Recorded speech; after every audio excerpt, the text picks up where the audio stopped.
Mark. You might be aware in Brooklyn we are actually working on creating an LGBT community center. A good number of people, in fact, here at Stonewall have been involved in the community, myself included. One of the visions I had was we need to be serving the very youth you were talking about by providing places for them to come and actually do things, develop careers, look at making a real life. I would love to hear what you think about that, what kind of support, I'll give you a very quick answer. I hope that the budget will permit us to do that. I think it's an important thing. I know I heard Borough President Markowitz was a great deal of capital money at his disposal, has indicated that he's inclined to support it, and quite frankly, I'm looking forward to seeing his budget priorities and see whether or not he's included in it. And if he does, I will absolutely support him on that. And when I see him, I'll remind him. So. Tony?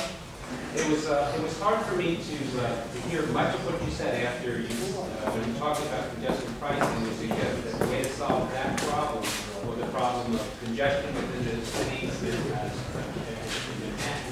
pollution, etc., was to raise taxes on small businesses in the city, in a city that it's more expensive to run a business here than any place else based on the high taxes that we're already paying, on the ridiculous rents and other things. We need a policy in the city that incentivizes businesses to stay here, not to chase them out.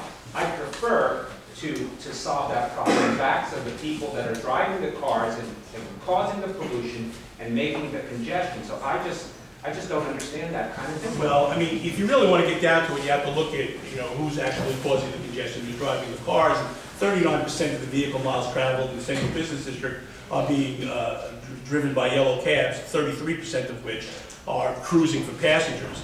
I mean, so one of the ideas that I have proposed is that we try and change that culture and have more taxi stands equipped for all weather kind of things, trying to attract passengers to them so cabs can cruise less. However, I want to say this to you. When I first suggested the payroll tax, and again, it's not in the city of New York. It's the city of New York and Nassau, Suffolk, Rockland, and Westchester. So I don't think that we're going to be driving people out of the city of New York under 1/3 of 1% charge. It is really de minimis. But when I first proposed it, I went to Assemblyman Brodsky, who would be one of those people that you would figure would say, you want to tax Westchester? And he looked at me and says, Councilman, somebody's got to pay for it. And that's the fact. Someone's got to pay for it. Now, they will tell you that 6.6% of the people in my district drive to the CBD to commute to work.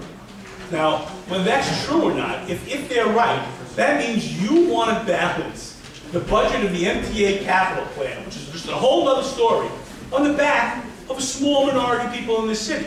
They are not the ones causing traffic congestion, right? And there are better ways to do that.